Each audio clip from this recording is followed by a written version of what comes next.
does it need to be noted? Yeah, I'm not sure. So,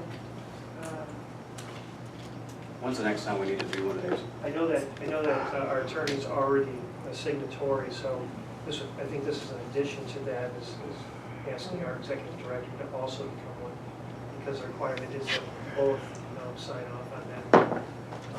So this is double signature required, just as it is for. No, it's a little different because I certified it's a different, the entity is organized in a manner that we are able to accept funds. And I think the executive director one is actually assuring that the compliance will be made, so I think they're two different, Oh, okay. they're two different certifications. But they're both required for us to continue in the process of applying for these grants. That's their way of asking our agency to assure that we're following those rules and regulations. And this probably replaces the former executive director as well, right?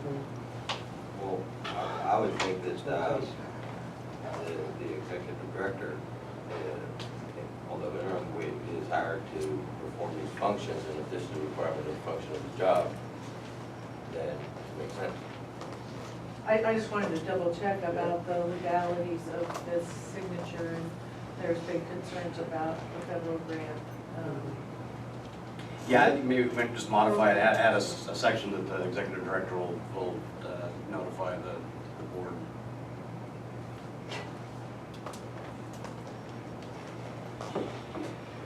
Or subject to approval of the board. Well, we just add another bullet underneath the doggone thing, and that says,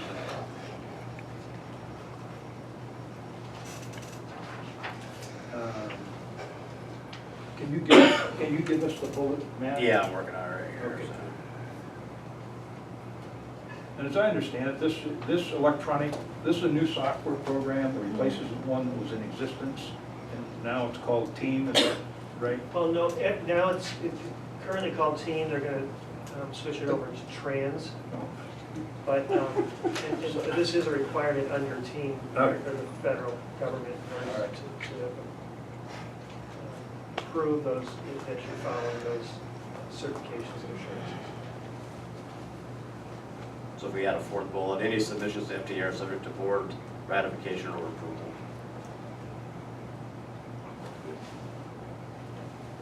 Operationally, do you see any problem? Yep, did you get it? No, but he's written it down. So Any I'm gonna submissions use that for the official document. to FTA are subject to board FTA ratification or approval. To board.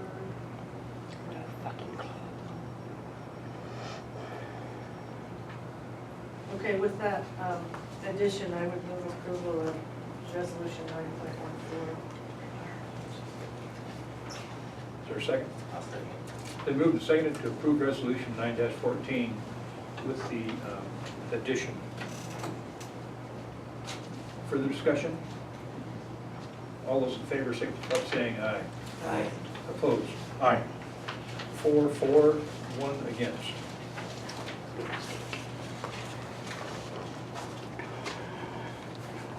The next item is something that we have to do every year, and this is business item number 5.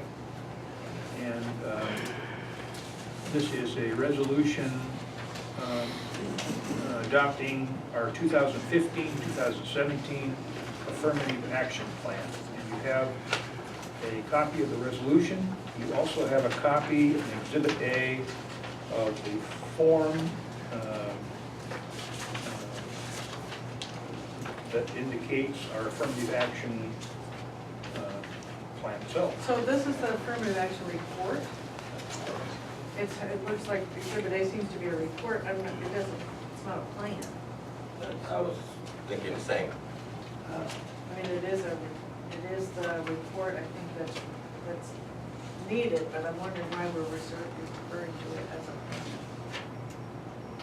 plan. Is it? It's the analysis that will go with the whole report itself. So that's what was submitted the last time it was approved. So the narrative and all of that, this is the analysis that is attached when it's submitted to FTA. So, but the board doesn't have that rest of the documentation of what the actual plan is. And it's not, we're working on that part of it still, and we've done the analysis part. So what's the timeline for this being submitted? I'm not sure. That's what I need to find out from FTA when that needs to be, and there's two parts to it. There's the EVO report too, and yeah. the actual affirmative action report itself. That's why I was curious if it needed to be submitted before year end. That was a concern because we really are approving something we don't have a document for. That was my But, concern. but if there is that kind of a timeline, perhaps we could make a motion that would approve it subject to distribution to the board members. But otherwise, maybe we could just We wait. can postpone it until next month.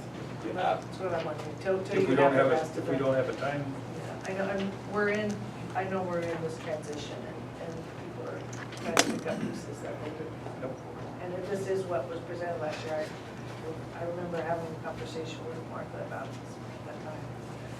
But I think if we're gonna be approving a plan, we should have a plan. And we have that finished. Yeah. I mean, I don't think it's an issue, but I just don't know, I don't want us to be out of compliance if we're missing a deadline is the only thing, so.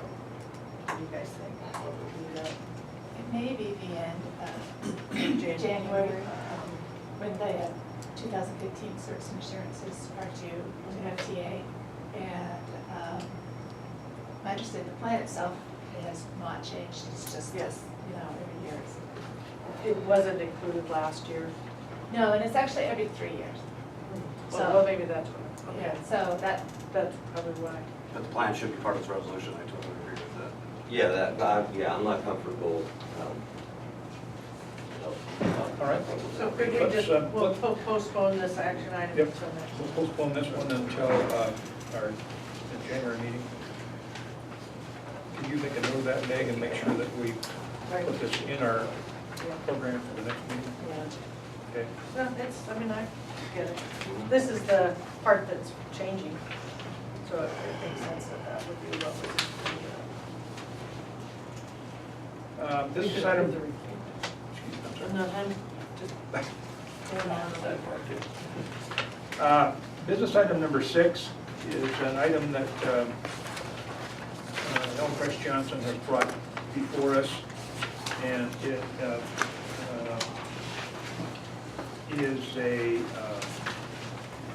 program to develop a Citizens Financial Advisory Committee. Basically, it's an expansion of where we are right now, and I don't think we're asking for action on this, but we'll talk about it and think about it, because it does require each of us to go do something.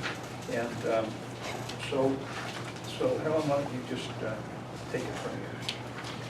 Well, it's been clear and to me, and the frequent comment you've heard from me at board meetings over the last 9 months really are that we need to increase our communication with the public. We need to engage the citizenry in the recovery. We need to be more proactive in doing that. There is currently in our organization, CATS, the Citizen Advisory for Transit Services, but not active right now, as far as I can understand. It has been over in the past, it has been a very active group, and I know Sarah Nell has been part of that. It's more in general a ridership feedback forum, which I think is very necessary and should be re-energized as quickly as possible, because as we've noted a couple of times during the meeting, all the ways that we have a changing landscape both from the state and the local level. So I was disappointed to learn that had dropped off during one of the most critical times that we needed to be bringing people along.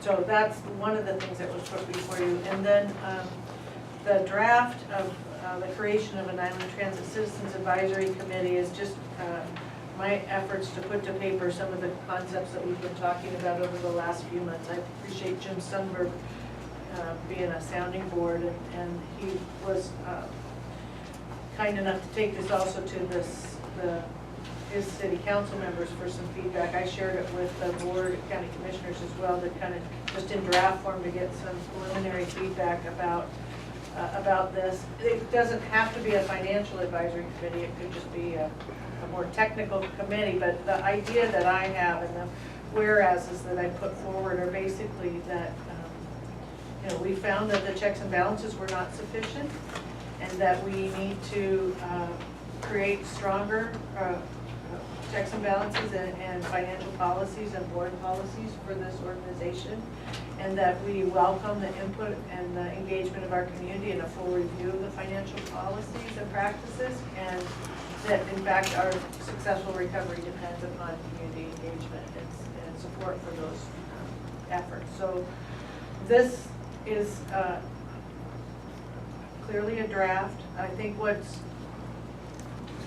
I have proposed here is that there would be a 5 to 7 member board of citizens that would meet over the next 12 months to review the cash flow projections, the financial policies, the budget assumptions, and recommend possible changes to the Board of Island Transit. That they would work with the executive director and the financial analyst on a monthly basis to do that work. And then after a 12-month period, they could also recommend should this committee continue, and should there be term limits, how will the selection process go? That this would be a preliminary step while we get through this first year, and then I didn't want us to try to tackle how long each member would serve and what would be. It's more important to get this up and running, and then see how it works and where it could be enhanced. Yeah. It would be people with financial or operational experience, maybe resumes could be reviewed. Certainly I would be interested in having some geographic diversity among that. On page 2, you'll see just some options that Jim and I discussed about how this committee could be formed. Each incorporated area could name a citizen representative, and I suggest here that 2 would come from the county, so that we're sure to cover the bases outside of the incorporated areas. Or this board could select from applications on an agreed upon criteria that were open across the board, or it could be a combination where each incorporated and the county make a selection, and then there are 2 at-large positions that could be applied for through some kind of a agreed upon process. So I just offer this to you. I think that the tools, and what's important about this is that it also provides this group an opportunity to communicate about the financial recovery and the value of this agency in their communities as well. And I think as well as make sure that we have an amazing community. We have folks that are so talented, that have traveled the world and have great experience, that are always anxious to step forward and help and bring a lot of financial experience. This board is made up of elected officials of each of those municipalities in the county.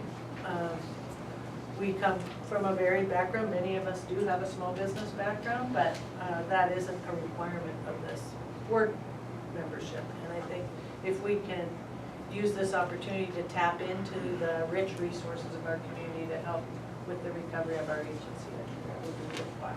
Can I make a comment, please? Yes. Yeah. The original Citizens Advisory Committee were just citizens, just people. And it faded out after a while, about a year. But I like Helen's ideas about people being specifically talented in certain areas to help. And I think that it might stay together better than it did. I was chairman. Okay, great. Well, why don't we all take this under advisement and come back next month with some ideas after we've taken a look at it. I'd like management to also have some comments on it. We'll be working directly with these people. Whatever form we take of this, I think we want to continue some subcommittee work some way. And this is just a further expansion of that, maybe more formalized. And we do have things that we need to get, that we said we take a look at. And whether it's fair recovery or advertising or changing routes or whatever variety of things that individually, we as board members, we just don't have time to spend the quality effort that needs to be done on it. So I we think, get some help. yeah, and I think Yeah. going through the audit findings is a great Yep. way to do that. Absolutely. Yeah. Resolving those. Great. Thank you, Helen, for bringing that up. Anybody have any questions on that? Yeah, well, I just wanted to, because I personally think it's a good idea that the public has shown their desire in the last 6 to 8 months, just in how many occasions are coming to the meetings and stuff. And personally, I'd like to make sure, I would be committed to seeing this go through, simply because I would like to get the public involved before the interest fades with the headlines, because it's kind of a crooked thing, is the headlines die away and it becomes second page news or third page news. People's interest in the subject seems to fade, and I would really like, especially if we can get like one person from South Whitby, one person from Tomato, because we don't have anybody on the board Absolutely. specific, but and focus on people, as Commissioner Price Johnson said, we focus on people that have financial investment background or some sort of operational background where we can tap their expertise. And I'm sure there's a lot of people out there that would be interested in it. We can run advertisements, like in the local papers or South Whitby News Times, and we cut the stand Times and Crab Tracker. Just like some sort of criteria as you spoke of, say it's what we're looking for. I look for somebody that it just adds a layer of oversight and keeps an open dialogue between the board members, Mr. Prescott, and the public. I think it's a great idea. So I'd like to see it moved. Look at it next month's meeting, and we're going to have to get it solidified before interest fades. Okay. Anything else? All right, business item number 7 is an item that you asked me to do at last month's meeting, and that is to proceed with a plan to hire a permanent executive director. And I took advantage of our friendly Watkin Transit Authority in Bellingham and asked them, well, how do you do it? What did you guys do? How did you do it? What were your would be your recommendations to us? And so they kind of walked me through what they did, and basically they started off with a board request that would allow management to issue a request for proposals, and this is reaching out to recruitment firms in a selection process of those recruitment firms. And this is a formal process. In their particular case, they spent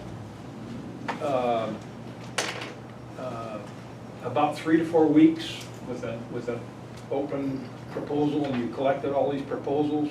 You evaluated the kinds of companies that responded, just like we did when we selected our interim director. Then they brought in 3 of the most promising ones, had them make a presentation to the board about what they would do, what their qualifications are, and what sort of costs are involved. You pick one of them, and then you start on you work with them to put together a package for the actual recruitment and the search of an elected official. excuse me, of a permanent director, back to the election. And then, so you start the process all over again.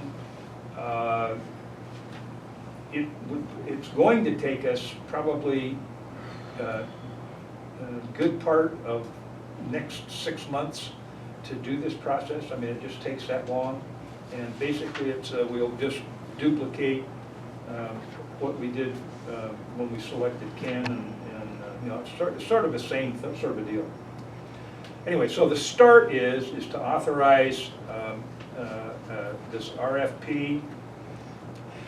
I'm anticipating, after I discussed this with a couple of transit agencies about what kind of money we'd be expending for this, and they said, you know, not any more than $25,000 for this company.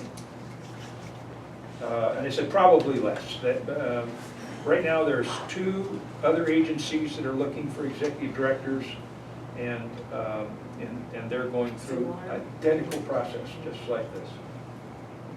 So it sounds like it's the way to go. And I should say it was anticipated and is in the 2015 budget. Yeah. Under the administrative department. And so what I've done Thank you for is to, I got their information.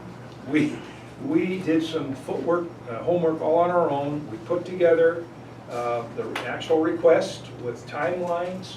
We're anticipating starting this on Do you Friday. have copies for all? Yes, I do. Yeah. On Friday, January 2nd, we're going to start this process if you would give us the go-ahead. So I'm going to pass these out, and so everybody's got a copy of this. Yeah. I will say, whenever board members can get stuff ahead of a meeting, it's Yeah. really helpful. Or they receive stuff at the table. Yeah, we got more. Yeah, we need to. have one here. Everybody got one? You need one more? Okay, we're good. I got it. Meg needs one? No, I, So this is the first step, and the next step, and we've already started the all the qualifications for an executive director. We did that when we put the, you know, not completely, but we did a lot of it when we recruited for interim, because the job's going to be the same, it's going to be longer, that's all. Well, Um, a little bit different. Yeah, it'll be a little bit different, but, and this is identical to what Whatcom did, and it worked for them. And so all of the qualifications and the requirements and who you talk to, all the rest of that stuff, it's all here. Basically, we sort of stole this, we stole how you do the evaluation process. They recommended that 2 board members, let's see. Yeah, 2 board members and the human resources director. This is how they did it. I'm not quite sure that's how they did the evaluation of all of the company candidates and then recommended 3. That's how we also used Whatcom Transit's executive director. Yeah, in that. yeah. So we can do something like that. So what do you think? Page 6 of 8, we might want to have the term of services in terms of months rather than years, hopefully. Where's that? Page 6 of 8 in red. Did we miss something? No, What's it's the just, red? The red is hopefully the areas contract will where not we run need some- You need over many guidance. years. Oh. Just change years to months. Yeah.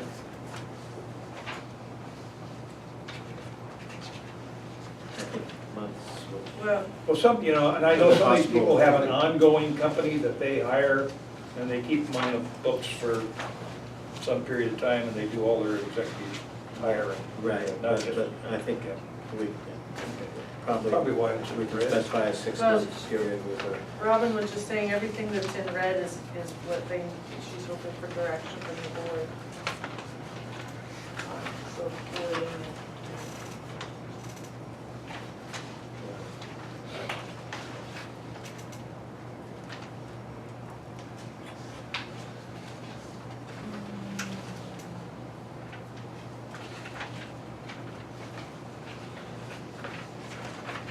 I mean, what we want is to be able to fill this position, June 15th.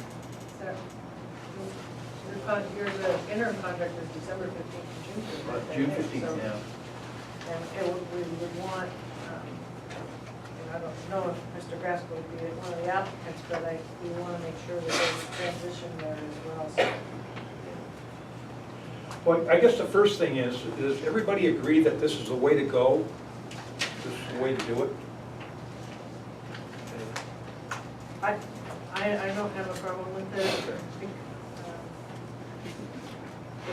I think it's helpful to have, I'm concerned about the expenditure and what it would actually cost, but the proposals, once we review proposals, then Then we'll that's know. when you can have that conversation about how much of that of the proposal do we want, maybe we can Yep. scale it back a bit, maybe there are things that we can do more internally that would be more cost effective, but this at least begins the conversation. I Well, appreciate you yeah. putting this together. And What could, I guess my concern would be hopefully get a firm that is well connected in the Puget Sound area so that, because I think Washington, knowledge of Washington transportation regulations and the statewide legislative situation is an important part of this responsibility for the job. So hopefully the firm would, it's not so much national connections that would be important as regional Washington State connections. There are a couple of firms Yep. that I'm confident will Yeah. want to propose. And the cost can be negotiated. It doesn't need to be the full budgeted amount by any means, because there'll also be expenses involved. And if we can come in under budget, so much the better. The figure that you are throwing around is in line, and it's a good investment.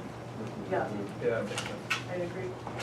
Well, I did ask for a budget amount, so we weren't shooting in the dark. Okay, so should we, so the cost of travel is one of the questions that we need to figure out, how much we would pay for travel and lodging for candidates invited to interview on site.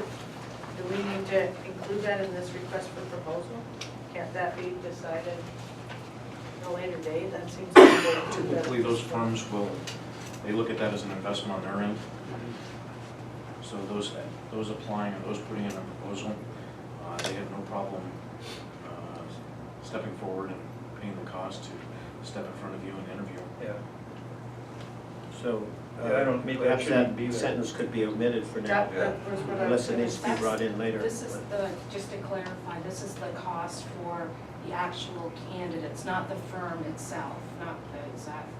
Yeah, I don't think we need to include that right now. Yeah, let's just cross that whole I think sentence. that's something that we Yeah, can 'cause we're looking determine. for a firm. Well, and When we, depending on the candidates that come forward, I think we'd include that in our, when we say what we want you to do. invitation to Yeah, interview or something like that. Yeah. And Mayor Dudley pointed out that that's part of their cost, not our cost, to bring candidates to meet with us. And then, so the months on page 6 of 8, the terms of the service agreement for executive search services will be for up to 6 months. 6 months. Yeah. Will there be possible 1 month extension? 3, maybe? Or Maybe, okay. 3 months. My guess is the reason we would need an extension is if they Nobody brought was- forward some candidates They weren't. and the board decided We that none of them were. Or they rejected us after they got here. Or they, yeah. Oh, I know it's not possible. On page 3, the completion date, which is May 29th, 2015. Mr. Braska's contract ending in June, we want that further than that, correct? Yeah. Well, this would be the complete, this would be with the contract offered by May 29th, so that would give a 2-week. 2 weeks, yeah, we got 2 weeks. Well, but there may need to be some adjustments. Yeah, the way it's reading, it says that the candidates will be presented to us by May 29th. Selection process must be completed. I think they would hopefully be presented before. Before May So what do we 29th. want to, Why not take that out? Just say the selection process must be completed in time, completed by May 29th. Or we could say by. And forget all the rest of that. Oh, okay, so that would leave it up to where our selection process is Yeah, done. yeah. Okay, So then we'd be doing stuff before then. yeah. so you're taking out the words "in time for final candidates to Yeah, be presented And by then the put transit." May. That means the whole process should be completed Must by be May completed by 29th, where we're actually at that point of hiring by then. And I think that maybe if we just left those last 2 items without dates on there, just leave it that way, because maybe leave that open as we talk with the companies about our timing. Our requirement would be May 29th to be done. Well, and that So what is- gives, right, What is so that, yeah, what would that take to Mhm. start the interviews? let that be part of their proposal. Yeah. I would have no problem moving to approve the authorization to proceed with the request for proposals as amended for executive recruit assistance for hiring a permanent executive director. Second. Okay, been moved and seconded to proceed with the request for proposal for an executive search services. Any further discussion? All those in favor signify by saying aye. Aye. Opposed? Thank you very much. We will get on that. I believe, I can find my paperwork again. That ends our business items. Are there any other business items that want to come before the board? If not, our next regular board meeting is Friday, January 15th, 9:30 a.m. in this particular facility. Again, I'd like to thank those of you that have served with great humility and dignity and perseverance. Bob, I don't have a gold watch for you, but I think we owe you a debt of gratitude for serving as the interim executive That's the director vouchers. over the last few months. It's been a challenging position for you to step into as board chair, and one without compensation, but I'm sure that it was rewarding in its own way. And I know that at least this board member is very grateful for the amount of time and effort that you put into bridging the gap. And it's meant a lot to the staff here as well as to the community, so thank you very much. Only one bad thing, one bad experience